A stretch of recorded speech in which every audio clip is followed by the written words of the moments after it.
안철수가 정말로 공약으로 내걸 수 없는 게 저는 있다고 봐요. 그게 이제 다른 방송들에서 안철수는 리틀 이명박이 아닌가 얘기하고 있잖아요. 4대강 문제인데 최근에 문재인 후보가 부산에 가서 4대강에 대해서 재조사 하겠다 이렇게 얘기가 나온 거거든요. 사실은. 근데 만약에 안철수가 이명박이랑 아무 상관없다고 하면 분명히 거기에 대해서 제대로 걸 거라고 말해요. 박근혜가 구속됐는데 그 다음에 항상 물음표가 따라왔죠. 이명박은 요 느낌을 지금 제대로 건드려주고 있다고 봐요. 그래서 문재인 스타일대로 당장 폭파하겠다고 얘기 안 했어요. 문재인 스타일이 어떻게 이야기하겠습니까? 철저히 조사해본 뒤에 판단하겠다라고 얘기를 했단 말이에요. 그러니까 4대강에 대해서만큼은 지금 이제 유력 대선 후보가 정권이 바뀌고 나면 재조사해가지고 뭔가 문제점이 뭔지 보를 폭파할 건지 말 건지를 결정하겠다라고 그 얘기가 나왔습니다. 안철수는 이걸 이야기할 수 있을까요? 절대 못하죠. 그리고 안철수 입장에서는 그 MB의 입장을 대변하기 때문에 못하는 것도 있지만 그 영남 쪽에 있는 그 민심들한테서 찍힐까봐 이걸 못할 거예요. 왜냐하면 물론 4대강 자체를 하는 게 매년 들어가는 3조 원 이상의 관리 비용을 줄일 수 있다는 면에서 경제적인 이득도 있지만 자, 이 과정에 연루돼 있던 영남 쪽의 지방 기업들의 건설 기업들한테는 일종의 공포스러운 과거에 한번 면죄부를 받았던 부분에 대한 어떤 재조사가 들어오는 거랑 마찬가지 입장이거든. 물론 이제 대부분의 그 시공사들이나 관계된 기관들이 전 정부에서 다 두들겨 맞아서 법적 조사와 가진금을 냈고 사면을 다 받았어요. 그러니까 법적인 처리는 이미 끝나 있는 상태인데 그 상황에서 영남에 대한 거를 하겠다라는 게 드러나게 되면 이거는 사실상 4대강에 대한 질시도 될 수 있지만 진실풀이도 될 수 있지만 이명박에 대한 단죄이고 처벌받지 않은 이명박에 대한 단죄이고 또 하나는 영남권에 있는 낙동강을 주변으로 해서 이루어졌던 굉장히 많은 공사비 13조 원 가까운 돈이 들어갔을 걸로 생각이 되는데 전체 공사비의 절반 이상을 그 투자했던 이 낙동강 관련한 지금의 4대강 사업이 완전히 무용론이다라는 걸 상징적으로 보여주기 위한 일종의 공격 카드가 아닌가 싶은 거죠. 상대로서는 방어 논리가 그렇죠. 있을 수 없는. 히든 카드인 거야 이게. 네. 너는 이런 말 못하지? 이렇게 되는 그런 느낌 같아요. 근데 뭐 안철수도 이제 뭐 이명박 이야기가 나오면은 그런 식의 이야기는 해요. 그러니까 이명박 정권 시절에 뭐 이렇게 내가 대단한 거를 맡아 썼다라는 식으로 이야기하는 사람들도 많지만 사실은 뭐 DJ 정부 때에서부터 노무현 정부 때 등등에도 뭐 이런저런 일을 맡았었다. 그리고 그 4대강에 대해서도 자기가 나름 비판적인 목소리를 냈었다. 4대강 같은 거 할 그런 돈으로 뭔가 IT라든지 이런 쪽에 좀 더 집중을 하자라는 이야기를 자기가 한 바가 있기 때문에 그때 그 자기 말이 잘 들렸더라면 이런 4대강에도 안 하고 그리고 지금의 어떤 4차 산업혁명에 대한 대비 같은 것도 훨씬 더 일찍 이루어질 수 있었다. 이제 이런 이야기는 하죠. 그러니까 자신과 MB가 결코 같은 궤에 놓이지 않는다는 그러한 어떤 차별점 같은 것은 이야기는 많이 하는데 실제로 그래서 4대강 이 대목을 뭐 볼을 폭파한다든가 이런 방식으로 다시 되돌리자라는 이야기는 안 나오고 있어요. 그러니까 문재인의 워딩은 이거예요. 4대강 사업을 전면 재조사할 것이에요. 굉장히 강한 워딩이잖아요. 왜 그러냐면 아까 찌라시님 현장에 좀 얘기를 한 적이 있는데 실제로 제가 요즘 이제 최근에 경북 낙동강 주변을 많이 다니고 있지 않습니까? 그런데 이구동성 4대강은 볼을 터야 된다고 얘기를 해요. 왜 그러냐면 그렇지. 관행 쪽으로 살아온 사람들의 물 흐름이라는 게 있는 거거든요. 그러니까 그거에 대한 반감이 굉장히 크고요. 그다음에 아까 지역에 혹시나 지역 토호 세력들이 이거를 반대할까라고 생각하는데 그렇지 않습니다. 왜 그러냐면 이명박이 처음부터 말한 대로 4대강을 제대로 만들어서 그곳에서 생태계가 형성됐다라면 경제적 생태계가 뭐 거기서 무슨 뭐 이익이 창출되거나 새로운 일자리가 창출되거나 해야 되는데 지금 답보 상태에 있고 공공자금만 지금 투입된 상태이기 때문에 오히려 그 부분들을 이거는 정치적 이념을 떠나서 완전히 떠나서 오로지 생태로만 생태계 보호이라는 사항에만 두고 접근을 해서 생태적 복원을 위해서 볼을 터야 된다 그러면 터야 된다고 저는 봅니다. 예, 분명히 그렇지 이것이 정치적 논리로 가서는 안 된다. 낙동강이 썩어버리면 우리 젖줄이 썩어버리는 거거든요. 그래서 굉장히 어려움이 있기 때문에 그 부분은 정말 저는 정치인들보다는 오히려 굉장히 전문가들이 모여서 향후에 조사 결과를 바탕으로 볼을 틀 것인지 말 것인지를 얘기해야 될 겁니다. 그런데 SOC는 한번 설치해 놓으면 되돌리기가 굉장히 어렵습니다. 그래서 향후에 SOC 사업이라도 일어나면 우리 애청자분들은 정말 들고 일어나야 돼요. 이렇게 설치해 놓으면 철거하기가 굉장히 어려워요. 그러니까 뭐 유지 비용도 만만치가 어마어마하죠. 않고요. 지금 네. 5년 동안 유지 비용이 25조 원 넘어서 30조 원 가까이 들어갔다고 그래요. 예, 그러니까 지은 만큼 들어간 거예요. 60만 개 일자리 만드는 겁니다. 그 네. 돈이면. 예. 정말 이번에 그 저 중국이 우주 시대를 개막하면서 총 들어갔다는 비용이 20조잖아요. 예. 그렇죠. 그 생각도 허망해. 되게 허망하잖아요. 물은 그렇게 망쳐놓고. 우주 정거장까지 만드는데. 이게 전 세계에서 제일 비싼 구조물이에요. 음. 보 16개를 짓는데 22조 원을 썼다는 얘기는 아니 그렇게 말할 수는 없지. 그러니까 사실은. 일상적으로 아니 단가가 단가가 단가가. 단가가 10배 이상 비싼 거예요. 단가가 왜냐면 비싸. 아니, 그러니까 4대강 사업은 보에만 들어간 게 아니기 예. 때문에. 아니 그러니까 그거를 다 합쳐서라도 전체적으로 SOC 공사 비용이 단가가 굉장히 높은 사업이었다 이렇게 보셔야 돼요. 일반적으로 지금 지어져 있는 보드 하나의 가격이 건설비가 건설을 해본 사람 입장에서 보면 1,000억에서 1,500억 미만이거든요. 그거 16개 짓고 강바닥 퍼냈는데 불구하고 돈이 그렇게 사라졌다. 이거 어마어마한 거고요. 이게 공사비를 대기업들이 일반적으로 보통 국가에서 입찰을 나오면 한 70% 정도에 받아요.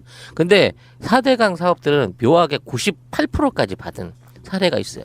입찰비 자체는. 그럼 거기서 20% 로비겠죠. 그러니까 그거 20%가 날라간 거고 그걸 실제 공사를 하는 사람들이 받은 단가는 55% 선이에요.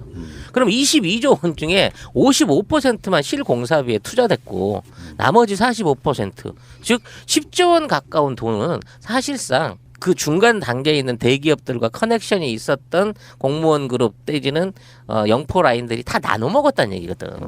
그러니까 이거 자체를 다시 되돌리는 거 이제 이 범죄 행위를 완전히 밝혀내야 된다는 거지. 대한민국에서 유일하게요. 그 공사에 참여된 모든 건설 기업들이 추징금 나간 게 처음이에요, 역사적으로. 그 추징금 단행이 한 1조 원 정도 되는데 껌값이라는 거야. 가볍게 다들 내버려. 그러니까 대규모, 얼마나 해먹었다는 거야. 대규모 토목 공사를 해서 뭐 환경을 망친 건 그렇다 치고 낙수 효과도 있었냐 이것도 아니고 이명박의 비리는 4대강만 있는 건 아니잖아요. 사자방이잖아. 자원의 기업, 방산 비리. 그러니까 요거에 대해서 실질적으로 박근혜 적폐, 박근혜 최순실 이게 아니고 이명박까지 이야기했다는 것은 대선 후보 중에 사실상은 거의 유일해요. 그렇죠. 계속 지켜봐야 될 것 같고 안철수의 워딩도 한번 주의 깊게 봐야 될 것 같습니다. 4대강은 잘못된 건 맞는데 끝. 이러면 안 된다는 거고요. 4대강이 네. 얼마만큼 많은 돈이 들어갔냐면요. 4대강 공사할 때 공사비 가지고 우리가 그러니까 현실적으로 물건을 산다고 하잖아요. 그러면 미국의 요즘 말 많은 항모전단 3개 전단하고요. 항공모함 3개 전단. 전단. 네. 항공모함이 아니고 세트 다 합쳐서. 세트. 비행기에 구축함, 예. 지원함 다 포함해서. 다 포함해서 항모전단 3개 사고요. 그다음에 B1, B2 폭격기 있죠. 미국의 전략 폭격기. 그것도 사고요. 뭐 F-22도 사고요. 어마어마하게 사서 거의 태평양 전력, 미국의 태평양 전력을 살 수가 있어요. 군사비로 지출하면 그렇게 어마어마한 돈을 그냥 포크레인지라는 데 다 없어진 거죠. 근데 이제 양을 얘기하는 것도 중요한데 이제 질을 이야기하는 게 사실은 더 중요하다는 그렇지. 생각이 드는데요.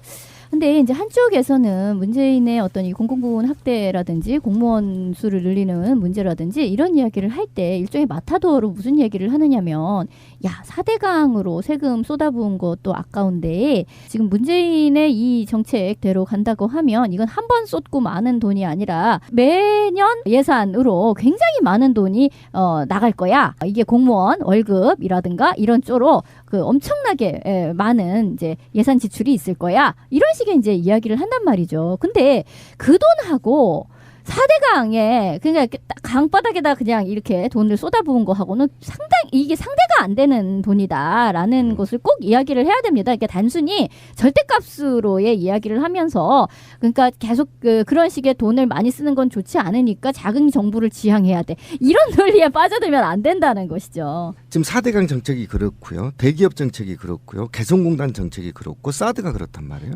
이거는요. 말할 게 없어요. 박근혜 정부와 이명박 정부를 계승하는 겁니다. 그렇죠. 예. 전 더 이상 얘기할 게 없다. 그럼 다를 게 뭐 있냐? 네가 야당인 게 뭐고 네가 DJ를 계승하는 당인 거냐? 아니면 그 당을 버린 거냐? 이건 정체성의 혼란이 와버린 겁니다. 이미. 아니면 처음부터 정체성이 없었고 우리가 그에게 이미지를 더 씌웠거나 야당이니까 마치 김대중이처럼 노무현이처럼 그 모습을 봤거나. 그런데 지금 그러면 이명박하고 박근혜 정부하고 차별점이 뭐 있는 거죠? 시간이 갈수록 오히려 좀 심각한 문제가 직면해 있고 그래서 지지율이 좀 하락할 거다. 저는 이렇게 보고 있어요. 그래서 지지율 한번 보겠습니다. 예. 사실 우리가 이슈 이야기하는데 경제 무슨 공공부문 일자리 이런 데에서는 지지율이 사실상 움직이진 않아요. 실제 지지율은 유치원 공약 같은 걸로 움직입니다. 우리 다 아시겠지만 디테일하게 들어왔을 때 이거 좀 이 사람 이상한데 하면 지지율 빠지는 거고요. 그래서 그게 반영된 여론조사가 리얼미터 조사인데 일단 리얼미터 조사는 44.8대 안철수 36.5로 벌어지는 추세로 보면은 안철수가 피크점 찍고 내려가고 있는 상황이다. 이렇게 저는 보거든요. 아 이거 뭐 문재인은 안 찍고 싶은데 안철수를 뭐 어쩌고 이렇게 그 안철수에게 나름 호의적이었던 사람들이 발을 좀 빼고 있는 것 같은 그런 느낌인데 그 전에 그런 얘기 있었잖아요. 그 여론조사 조작 정황들. 그래서 이제 가장 첫 번째가 유무선. 이 리얼미터 조사 같은 경우는 무선이 90이에요. 그러니까 유무선의 비율 그리고 저번에 말씀드린 것처럼 RDD의 그 랜덤 디지털 다이얼링 그래서 그 랜덤이 깨진 상태의 여론조사를 갖고 지금 뭐 사실상 문재인을 안철수가 앞섰다 이렇게까지 표현하고 있는데 좀 조사 들어갔죠. 예. 그래서 지금 리얼미터 여론조사는 그런 면에서는 굉장히 합리적으로 유선과 무선 어떤 구분 같은 거를 적절히 해주면서 실제로 해보니까 퍼센테이지가 한 9%? 8% 정도 차이가 나는 여론조사. 그러니까 안철수가 각종 보수 언론과 여론조사 기관들의 사실상 조작의 의도를 갖고 있는 거를 지금 갖고도 피크점 찍고 지금 내려오고 있는 상황이라 저는 이렇게 보거든요. 실제 여론. 여론조사에 기본적으로 30% 이상 유선을 섞으면 무조건 안철수라 보수 진영에 유리한 결과가 나온대요. 근데 왜 그러면 무리해서 유선 전화를 넣냐 그랬더니 시간이 부족해가지고 그랬다는 거야. 그러니까 전화 걸 시간이 부족해가지고 유선까지 합쳐가지고 그걸 넣었다는 식으로 얘기를 하고 있거든.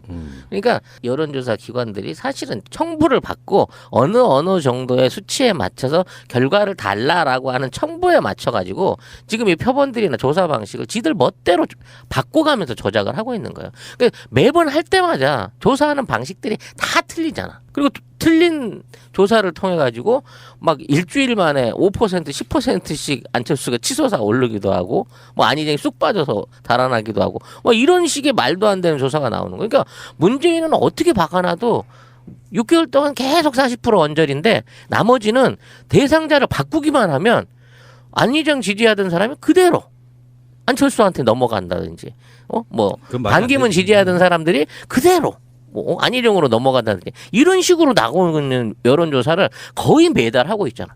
사람 지지가 그렇게 금방금방 변하나? 애정이 그렇게 금방 변해? 부동층이라고 해야 되려나요? 그러니까 예전에 반기문이 오면 반기문을 찍었던 사람들이 반기문 사라졌어. 그러다가 또 안희정이 나름 대안이라고 생각해서 이제 글로 또 좀 이렇게 몰리고 했었던 사람들이 이제 그렇게 흘러서 이번에는 이제 안철수에게로 이렇게 몰려간 그런 상황인 거는 맞죠. 근데 그럼 이 사람들이 그렇게 막 대상을 바꿔치기 하면서 막 옮아다니는 뭔가 막 유령 같은 뭐 사람들이기 때문에 그럼 이거는 여기에서 그럼 다 흩어질 것이냐? 그거는 아니라고 봐요. 왜냐하면 이제는 더 이상 말하자면 숙주가 없어. 그러니까 그 다음으로 옮겨 탈 주자가 없잖아요. 아니 그 안철수는 어쨌든 끝까지 갈 것이 있고 그 지금의 후보들에 있어서의 변동은 없을 거란 말이죠. 그러니까 유승민이 이를테면 뭐 사퇴를 할 가능성이라든가 뭐 이런 등등은 있지만은 대체로 지금 후보군은 다 정리가 된 상황이어서 이 그 몇 달 전부터 반기문 찍고 안희정 찍고 이렇게 해서 흘러온 사람들이 안철수로 왔다고 해서 이게 그냥 아주 물론 이게 충성도 이런 것은 좀 떨어진다 하더라도 이 사람들이 결국 어떤 문재인에 대한 어떤 식으로든 왜 그렇게 형성이 되었는지 알 수 없더라도 하여간 문재인에 대한 반감이 있는 상태로 어디 이리저리 갈 데가 없어가지고 여기 머문다 하더라도 그것이 그냥 고착화될 가능성도 꽤 높은 거죠. 이런 식의 여론조사라고 하면 이렇게 볼 수도 있어요. 박근혜 탄핵을 하자 여론 뭐 초창기 때는 95%까지 나왔다니까. 박근혜에 대한 반감은 95%야. 가장 유력한 후보가 겪을 수밖에 없는 반감은 사실상 의미가 별로 없고요. 그 반감을 갖고 있는 사람들의 사실상의 반은 투표장에 안 나옵니다. 실제로 그렇죠. 반은. 그런 면에서 보면은 문재인 후보가 그래도 촛불 민심을 가장 획득을 했다라고 저는 봐요. 근데 어쨌건 여론조사가 이제 다시 뭐 논란이 되고 뭐 선관위가 고발하고 이러면서 정상화되는 느낌이라서 한번 말씀드려봤고요. 근데 어쨌든 이 여론조사를 보더라도 TK를 제외하면 특별한 지역 TK를 제외하면 지금 9%보다 더 크게 벌어진다는 겁니다. 그러니까 그런 측면에서 봤을 때 보수적인 여론조사가 결과보다도 실제로 더 멀어질 가능성이 있고 실제로는 이제 안철수가 제대로 검증받기 시작됐다. 이제부터 검증대 올라 있고 이 검증이 얼마만큼 통과되느냐에 따라 지지율이 상승할 것인지 추락할 것인지가 결정될 것이고 이 검증 단계에서 얼마만큼 부패와 폐륜이 발생하는가에 따라 이 보수표들이 홍준표한테 더 갈 거냐 말 거냐가 결론되는 겁니다. 그래서 네. 보수표들이 잘못하면 검증 단계에서 지금 지지율이 나오고 있는 안철수한테 나오고 있는 지지율이 홍준표한테 일부 갈 가능성이 굉장히 높아요. 제가 안철수 후보를 사실상 비판할 생각이 없었던 사람이고요. 예전부터. 근데 어떤 느낌이냐면 비슷한 게 있어요. 박근혜를 지지했던 사람들이 어느 날 갑자기 언론들이 일제히 문을 열면서 박근혜의 민낯을 까버리니까 어느 날 갑자기 박근혜가 나를 부끄럽게 하는 대상이었잖아요. 그러니까 안철수는 뭐 야권 후보고 뭐 서로 간에 야권 연대내 또는 당시에는 제1야당의 대표이기도 했고 그래서 비판할 지점을 어레칸 뭐 저쪽 애들이 비판하나 보다라고 생각해서 사실 귀를 닫고 눈을 닫았던 게 사실이거든요. 근데 최근에 나오는 것들을 보면 막 부끄러워지기 시작하는 거예요.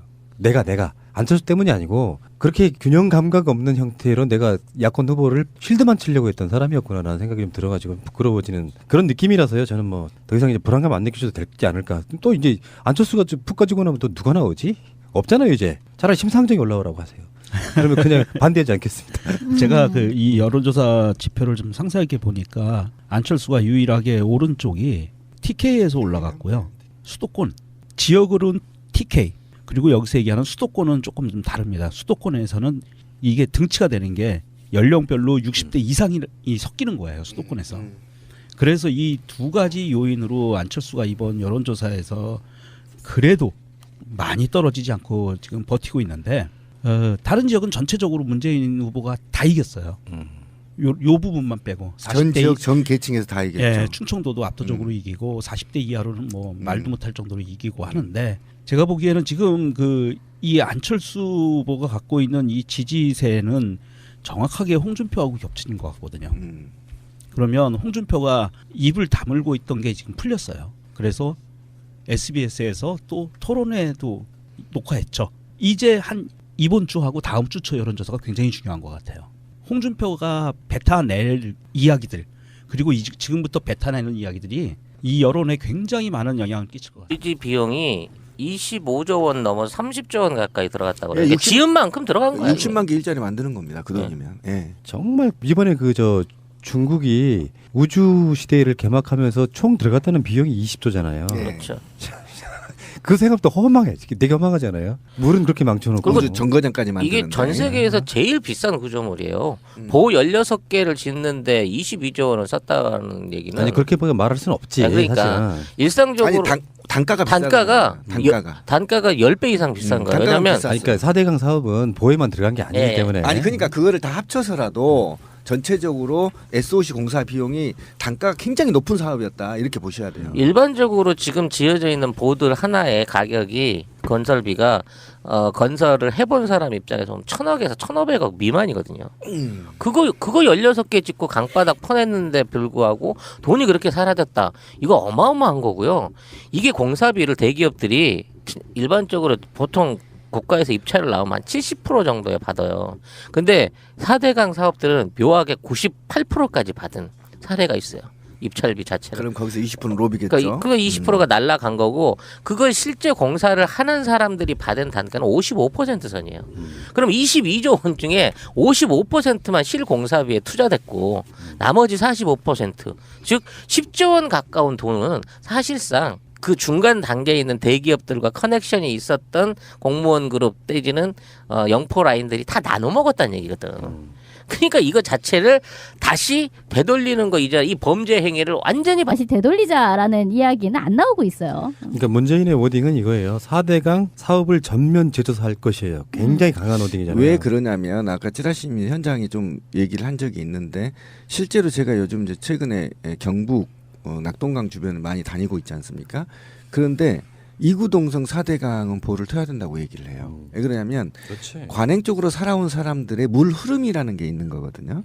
그러니까 그거에 대한 반감이 굉장히 크고요.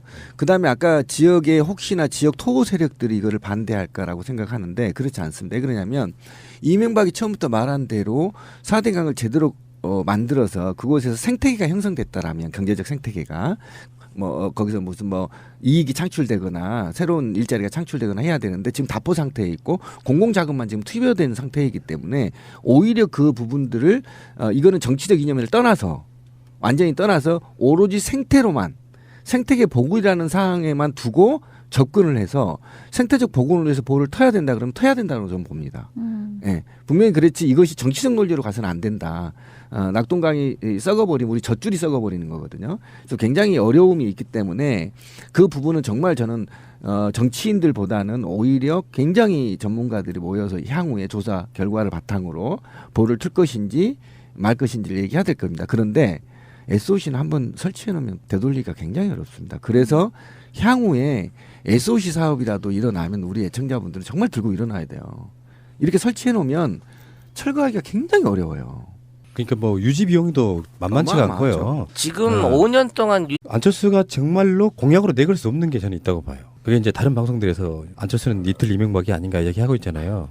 4대강 문제인데 최근에 문재인 후보가 부산에 가서 4대강에 대해서 재조사하겠다 이렇게 이야기가 나온 거거든요. 사실은. 근데 만약에 안철수가 이명박이랑 아무 상관없다고 하면 분명히 거기에 대해서 제대로 걸 거라고 말해요. 박근혜가 구속됐는데 그 다음에 항상 물음표가 따라왔죠.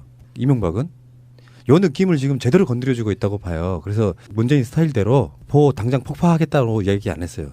문재인 스타일이 어떻게 이야기하겠습니까? 철저히 조사해본 뒤에 판단하겠다라고 얘기를 했단 말이에요. 그러니까 4대강에 대해서만큼은 지금 이제 유력 대선 후보가 정권이 바뀌고 나면 재조사해가지고 뭔가 문제점이 뭔지 보호를 폭파할 건지 말 건지를 결정하겠다라고 그 얘기가 나왔습니다.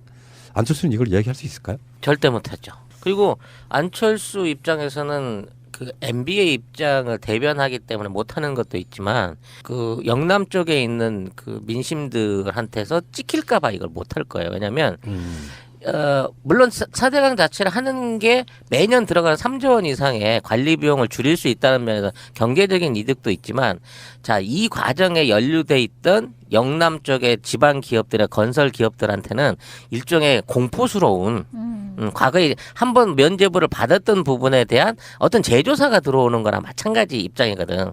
물론 이제 대부분의 그 시공사들이나 관계된 기관들이 전 정부에서 다 두들겨 맞아서 법적 조사와 가진금을 냈고 사면을 다 받았어요.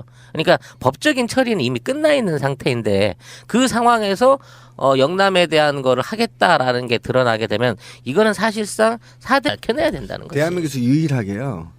그 공사에 참여된 모든 건설 기업들이 추징금 나간 게 처음이에요. 역사적으로.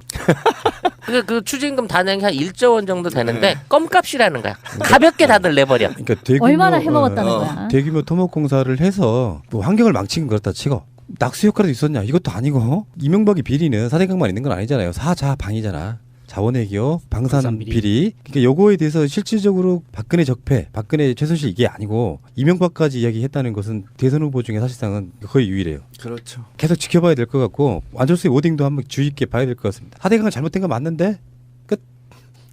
이러면 안 된다는 거고요. 4대강이 네. 얼마만큼 많은 돈이 들어갔냐면요. 4대강 공사할 때 공사비 가지고 우리가 그러니까 현실적으로 물건을 산다고 하잖아요.